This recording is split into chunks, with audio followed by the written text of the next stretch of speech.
You're listening to Copy Chief Radio. Get all the episodes and join the community at copychief.com.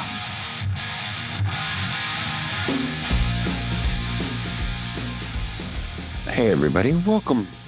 I got a special one today. It is Selena Soo, my good friend who I've known for years. You probably know about Selena. If you don't, she's helped so many entrepreneurs grow their business, whether they're freelancing or they're running seven-figure businesses, creating better relationships, getting PR. I know her, and you've been a guest on some of my special events, teaching people how to get into major publications and do all those things that feel impossible and then icky if it's done wrong and all those things. And so now you have this new book called Rich Relationships. I'm so excited about it because I've seen you do this. I know how you operate. We have a relationship and you have this amazing ability to do it where it's business. There's like a nice barrier there, but it also feels very personal. I consider you a friend, but I also would think of you as somebody with a very hearty network of people that you would introduce me to. And that's just my clunky intro for you and what you do. I love it. So perfect. No, much better than a pre-written intro. Authentic and from the heart. Yes, from the heart. Let's just talk about the idea of rich relationships. And I love that term because if we call it networking, if people think of it as that, I think they bring so many preconceived notions to what that means. And it's supposed to follow this formula, or you do so many reach outs in a day. What do you consider a rich relationship? Absolutely. Well, first of all, I'm just so excited to talk to this community of copywriters because as a copywriter, you are a rich relationship to many people. As an online business owner for over a decade, without a doubt, the number one thing that moves the needle that makes a business successful is their copy. It is their messaging. It's essential. Every single person needs it. And so that's why we need you out there in the world helping people. And in terms of how I would define a rich relationship, that is a relationship that massively enriches your business and life. And so there's three main qualities to a rich relationship. Number one is a rich relationship creates financial abundance for you.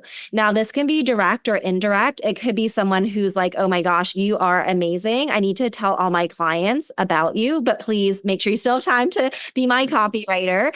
Or it could be someone even who is a confidant. And when you're going through the ups and downs of business, they're there to be that listening ear to support you, to give your confidence back. It could be a mentor. It could be a peer.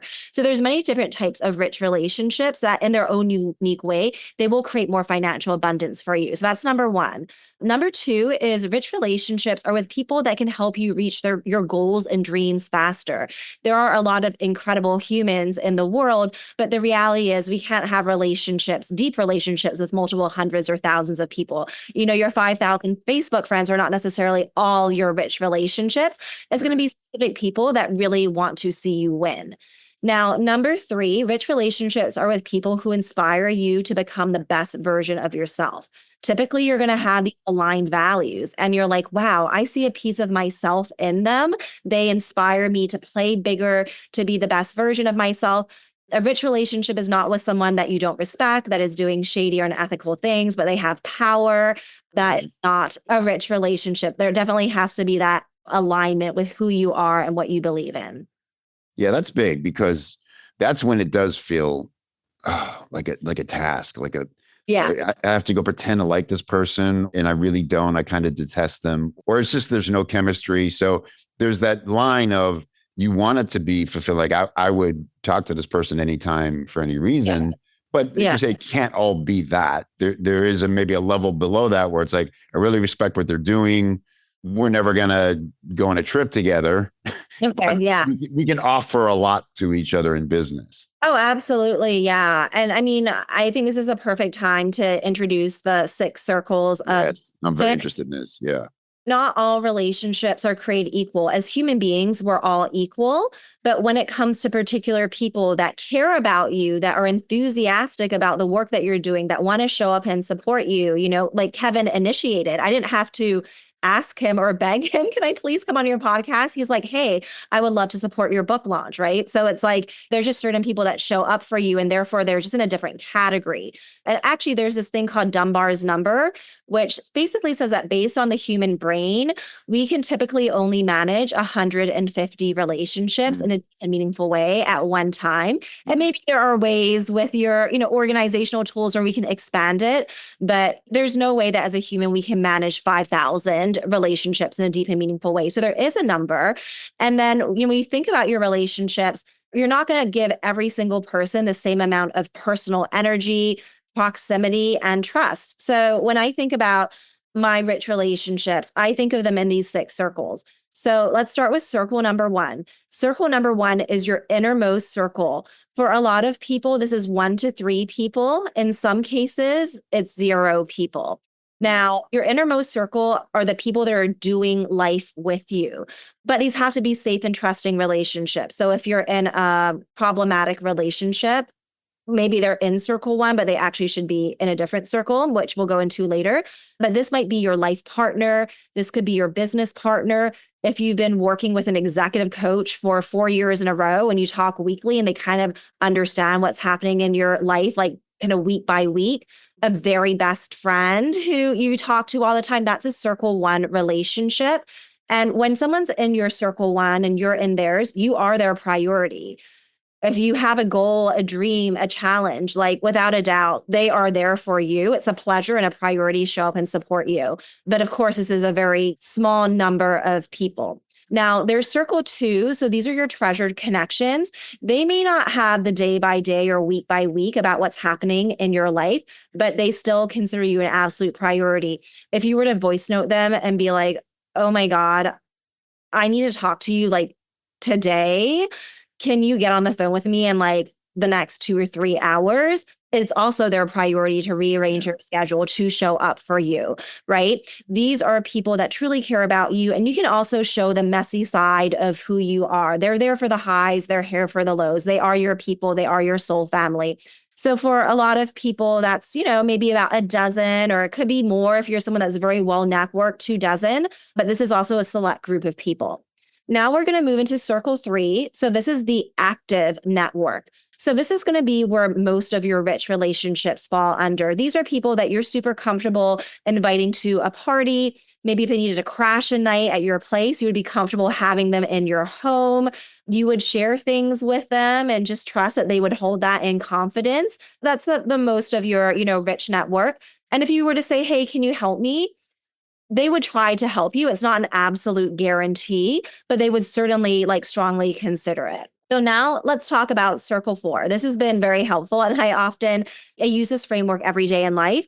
So circle 4 are people that you kind of need to keep at an arm's length. There's a couple of reasons. One might be you just met them. So even if you're like, oh my gosh, they seem so amazing, the reality is you don't know them. 1 or 2 conversations doesn't mean you know someone. You have to see how they show up over time. So they would be an acquaintance. Another reason why someone might be in circle 4 is that your rich network is kind of full. And there are so many people that you pour into in circle 1, 2, or 3 that you can't let that many more people be super deep in your network. It's just the reality. The next reason why someone might be in circle 4 is that while they're a part of your network, you realize that there's a values misalignment, or you don't feel 100% safe or trusting of them. Maybe there's someone that they just have negative vibes, and every time you talk to them, they're down in the dumps, and it's always you're rescuing them. And it's even though you care about them, it's an imbalanced relationship. Or maybe there's someone that has a really loose mouth and you notice that they share private information with a lot of people.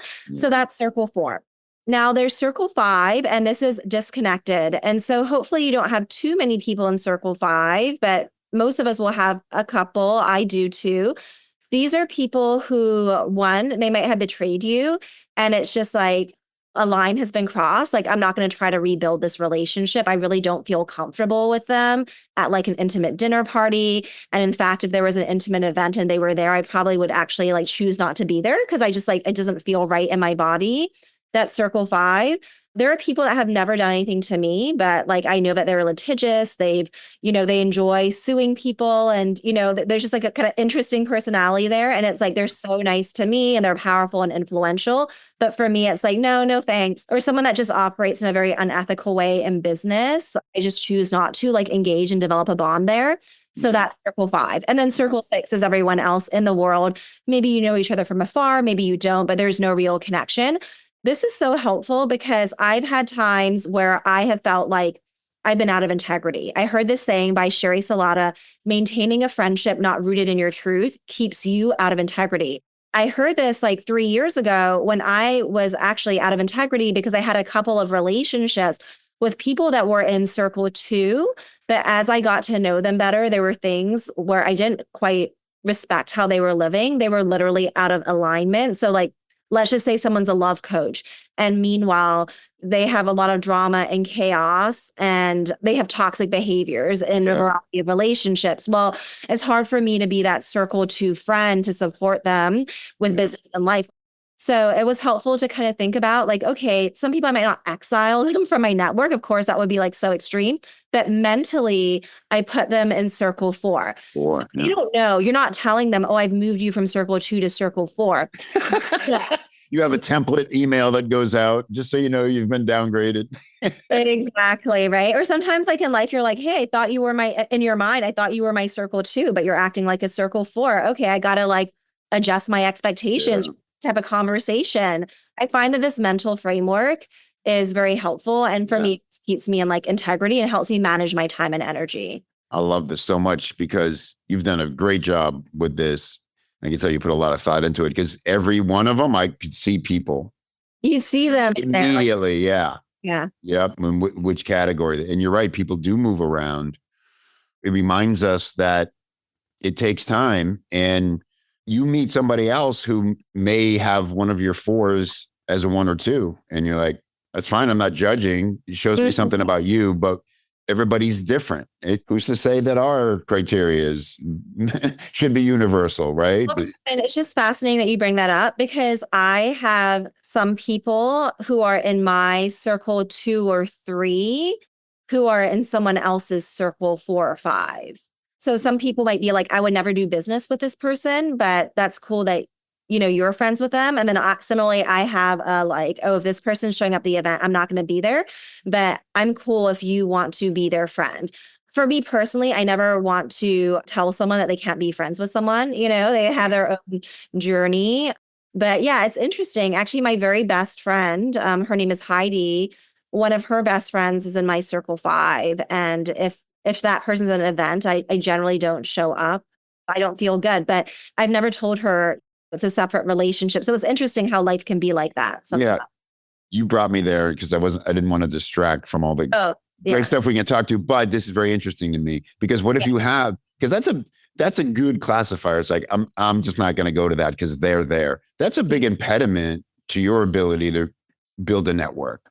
And I guess we have to make judgment calls like, I don't want to see that person, but I really want to see this other person who's going to be there. But if you have someone who's consistently showing up at places that's keeping you from going there because of that, is there a way to address that or work around that? Yeah, I think you just have to be proactive and organize your own gatherings where that person is not invited. Because I've definitely had that situation where this person keeps on showing up and it's like, oh, I can't go to that. I can't go to that. But it's okay, because you have individual relationships with people and you can organize your own small gatherings. And of course, if you're okay with it, maybe they're circle 4, then you can absolutely go to the event. But for me, when someone's in the circle 5, I just I just can't. Okay, let's talk about, and I know you get this because you talk a lot about, I think you classify yourself as an introvert. And huge introvert. Yeah, you've overcome that. But you also do things. I mean, you reached out and we had dinner one time when you were living here in town, and it was lovely. And I remember kind of thinking, that's great that you did that because I'm not as proactive with those kinds of things than I should be, because nobody wants to put themselves in what could be an uncomfortable situation, right? Like you and I didn't have that. We had enough mutual friends, but you just never know. You didn't know me that well. You showed up alone to have dinner with me. I could have been creepy. Like who really knows? You know what I mean? And so introverts, I think, default to just not going to bother. Yeah. I have so many thoughts about that. First of all, I am studying Myers-Briggs and in the process of getting certified.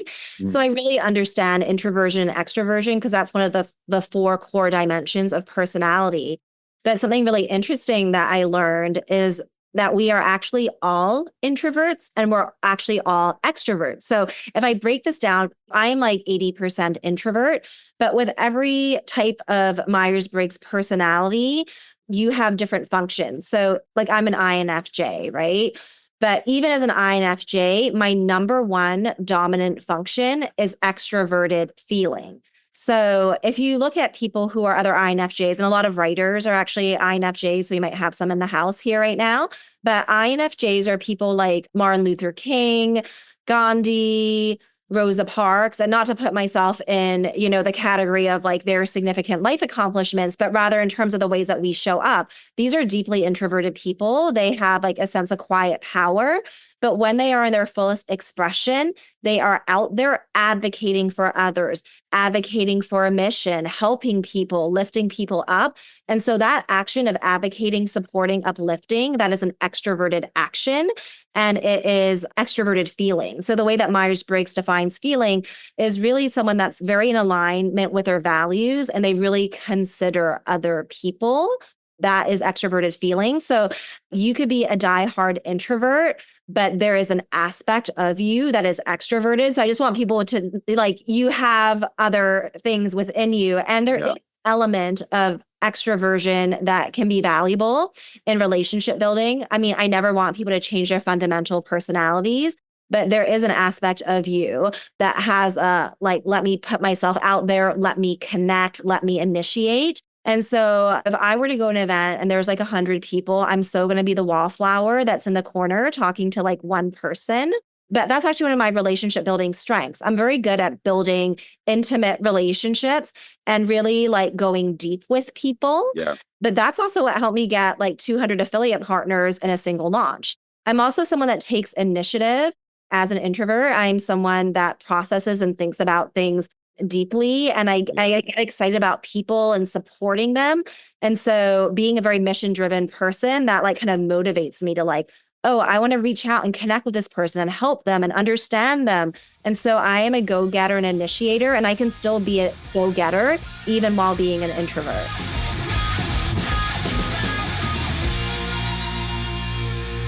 Look, I get it. I know there's so many communities, I'm doing air quotes, communities for entrepreneurs out there, all filled with their own version of overnight experts chirping at you from behind the screen. You got your Facebook groups, your clubhouse rooms, just experts galore. How often do you feel like you're being pinballed around from thing to thing and picking up a little bit, a little piece there? How much of that is actually making it into your brain and your fingers and your business and affecting your money? How many of these people are actually out there in the field getting their hands dirty and testing to find out what actually works and what flops? Well, in the Copy Chief community, a real community, you get shoulder to shoulder with the most active, successful marketers working in the trenches today, all while learning from industry legends who rarely teach anywhere else, if ever.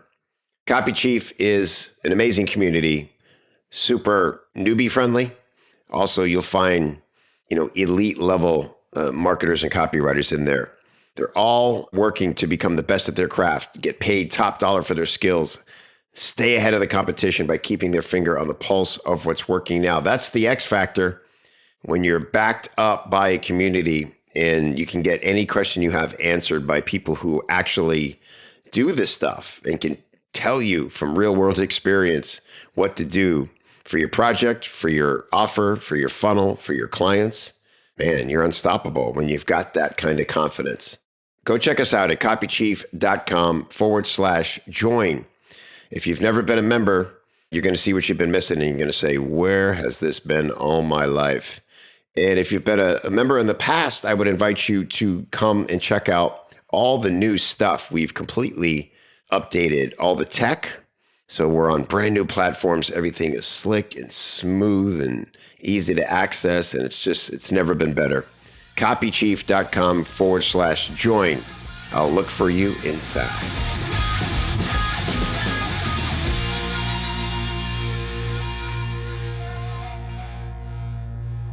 It's about understanding your energy and knowing when you need to sort of dip out, even just for a few minutes and maybe recharge. Yeah, absolutely. It's about knowing yourself. Maybe there's a big event and it's like maybe 2 or 3 hours is good for me. And then I need to spend like an hour in my room, just like recharging or being on my phone. And then I come back out and I can be energized again. But if I'm going to be at an event from 9 a.m. and like go nonstop until like 9 or 10 at night, like, 12 to 13 hours, maybe for yourself that does not energize you. But for some people that could energize them. Yeah. So you have to know yourself. 100%. I'll never forget the first time I hosted an event.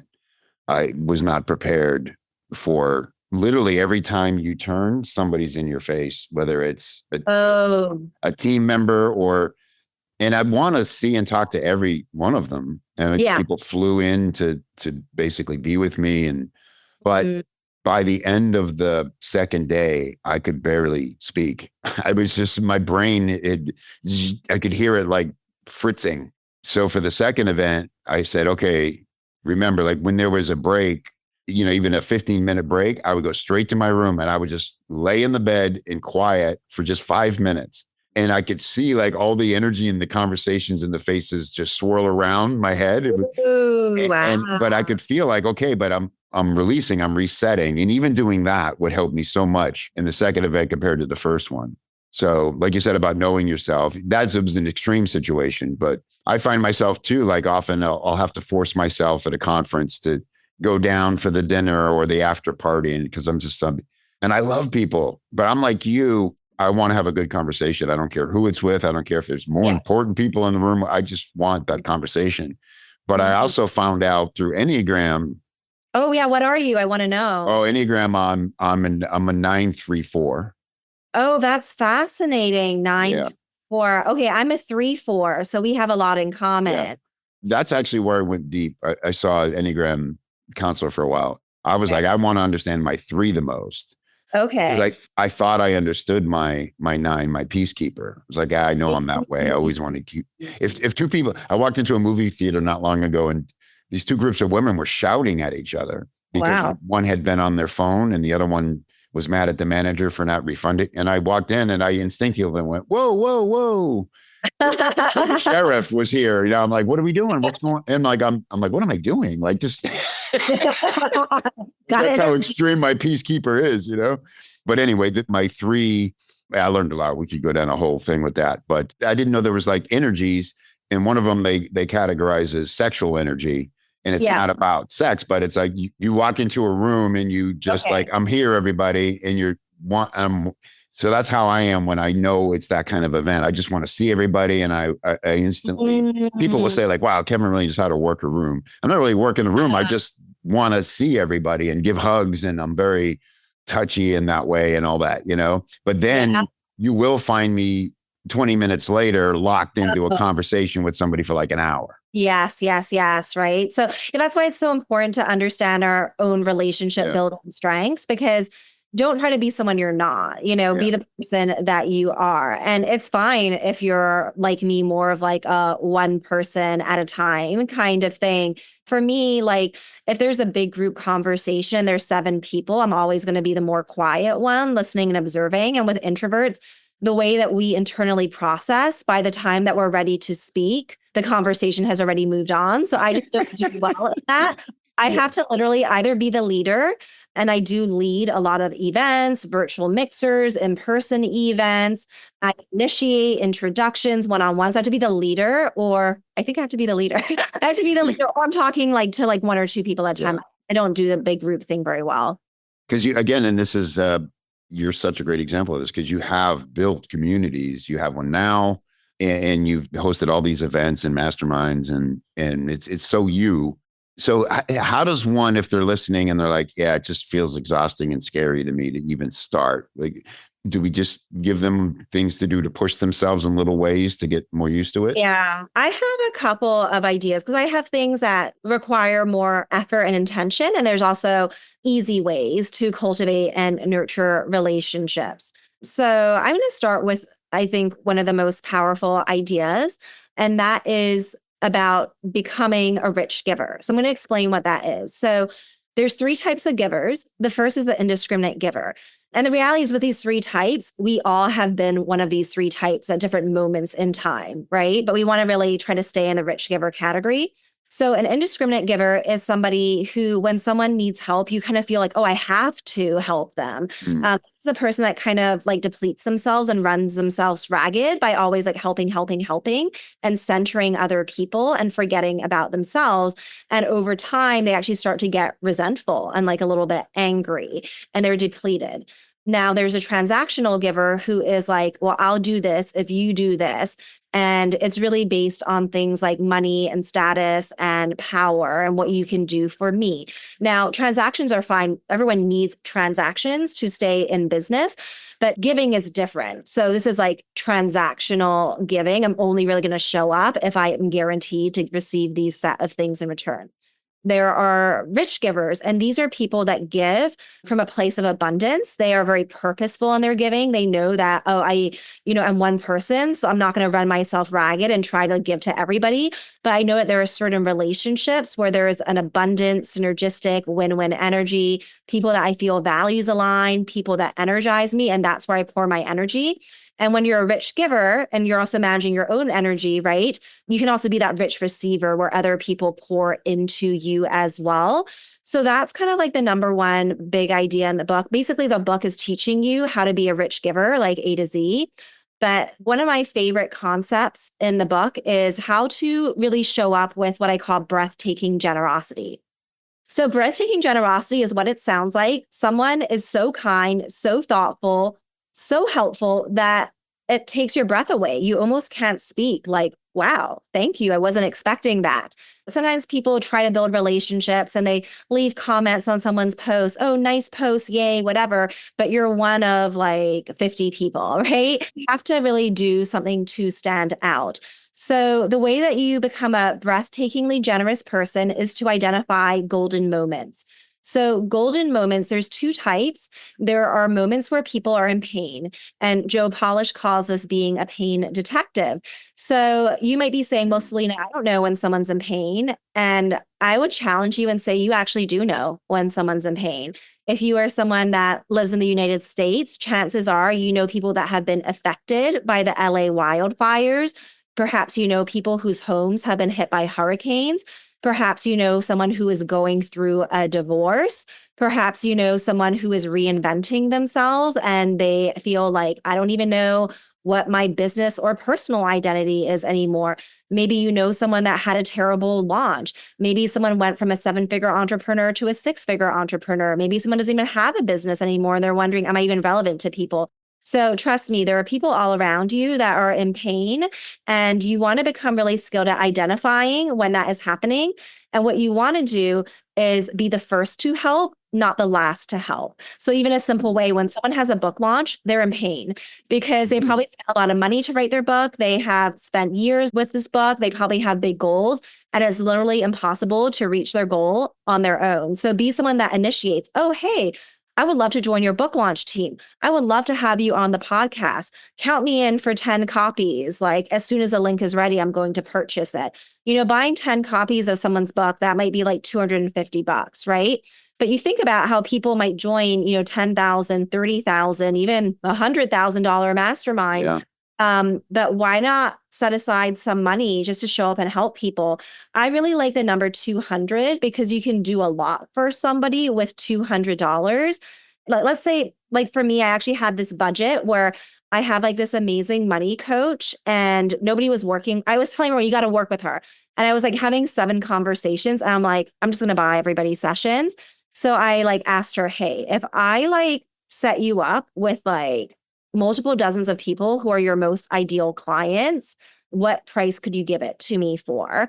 And she knew that sometimes it takes 2 or 3 conversations for someone to become a client or like a lifelong client.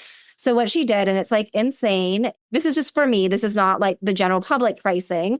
But for me, she let me buy a bundle of sessions with her, 4 sessions for $200. I was like, oh my gosh, I love that because I have the money for that. If she was like, oh, it's $1,000 a package, well, I can't really like buy that many of them. And so I set a budget of $7,000. And I was like, let me help 35 people that I care about who I know need the money support, just as I did, as I was going through some transitions. And like one friend of mine was like, wow, Jenna Rose showed me how to save $1,500 a month. When you do the math, that's like 18K a year. That's 36K over 2 years. And so it's like, I could put $200 in the stock market and at a 7% return, I could make $14. Or I could put $700 or $200, the same amount of money in a person that I care about and look at the return. She got a major financial win. Jenna Rose is a lifelong client and I've like deeply strengthened my relationship. So I'll go into the other golden moments in a second, but that's one of my favorite stories to share. You don't need to, of course, invest in high level masterminds and things like that. But sometimes you can just invest like $200 or $1,000 or $50 and make a big difference in someone's life. That's huge. Who comes to mind who's very good at this is our friend Marisa Corcoran. Oh my gosh, I love her. Yes. She has sent me, and sometimes it's just like taste, like a little extra care. She sent me, I can't remember what I did. I was on one of her things and I get this lovely package. And it was my favorite coffee mug for the longest time because it was like the greatest blue color. It just instantly loved this coffee mug. And it recently broke and I was bummed. But I thought of her every time I drank coffee in the morning. Just for a second, I was like, I know who gave me that cup, right? And she just sent me Jen Kem's book. So I'm sure she did a group buy for Jen. But then instead of just having them, she took the time to send them to other people. And that takes some effort and a little bit of money, but like you're saying, compared to other investments, it's such a easy thing to do. And it's just thoughtful. And really what she did for Jen is amazing. Like she literally put the book in the hands of people who may be able to help promote the launch or whatever comes of it. Exactly. So I get what you're saying. And I've seen it done really well. No, it's huge. It's absolutely huge. Yeah. So that's an example of like a golden moment. And that's a skill that we need to develop, understanding when it makes a difference to show up for someone, right? Not all moments are created equal. So we have pain points and then we have people's biggest goals and dreams.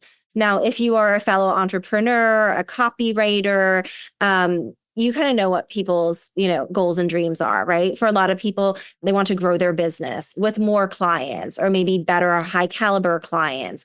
Maybe they want to hire people to save them time, right? So even recommendations to a great service provider is an asset because we've all had situations where we've hired the wrong people and it's like, 5K, 10K down the drain. That sucks. So even just making a recommendation and you're helping both parties is a way to add value, right?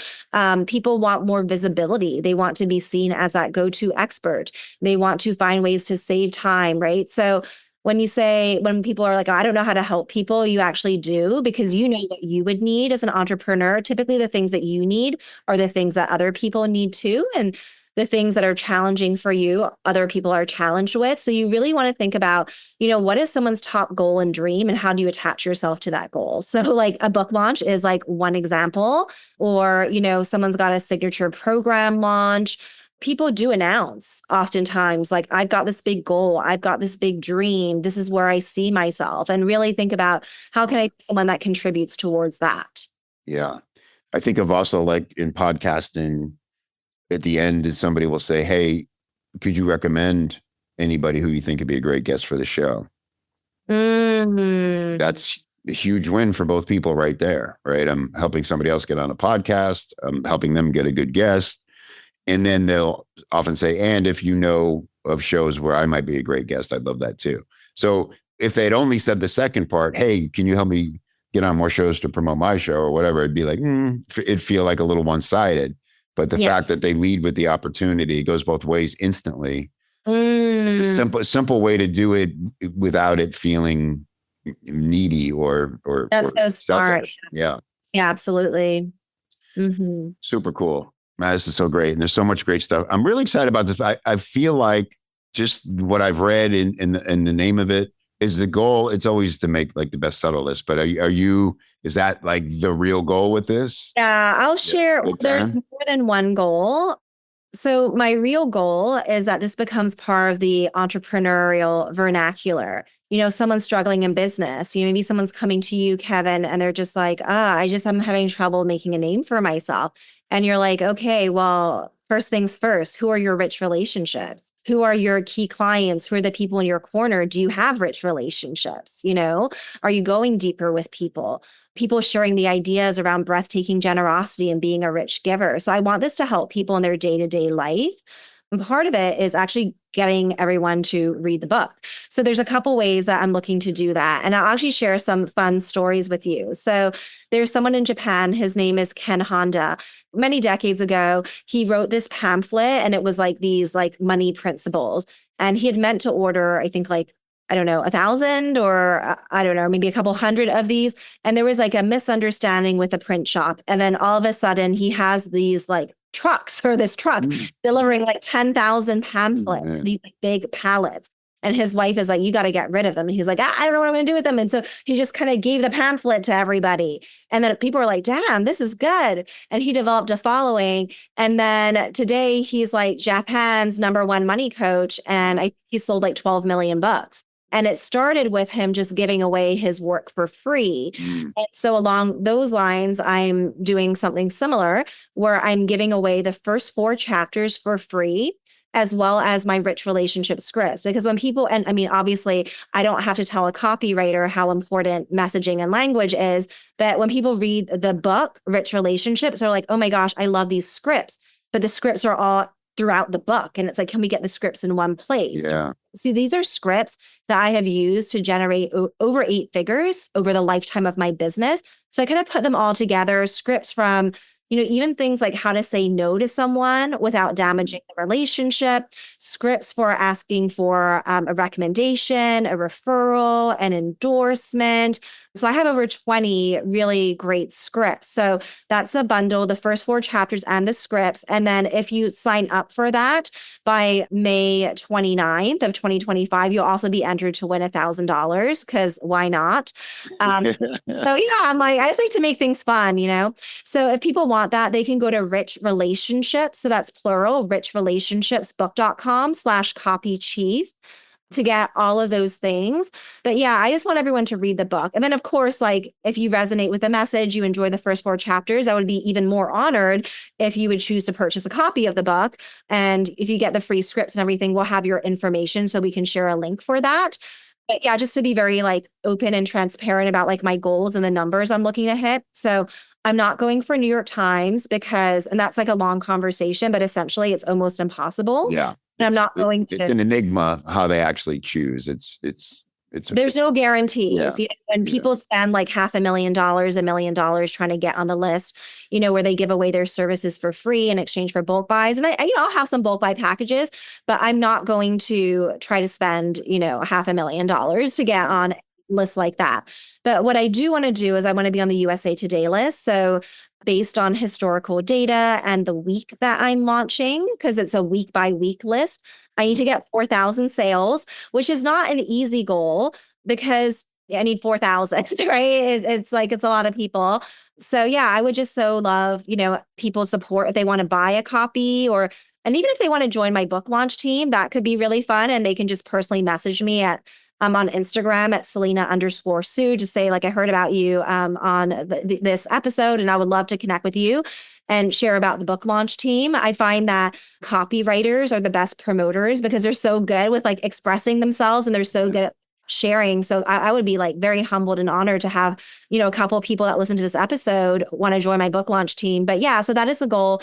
It's really to help people. You don't write a book to make money. I mean, I guess you can, but that's not the goal here. Okay. Really about getting the message out to a lot of people. Yeah, I think it's great. I think it will become part of the vernacular because it just makes so sense. And like I said, just the 6 circles thing alone is so, I'm never not going to think of that now. When I meet somebody new, I'm going to like be going through my list and going, yeah, I'll drop you to 4, man. I'm sorry.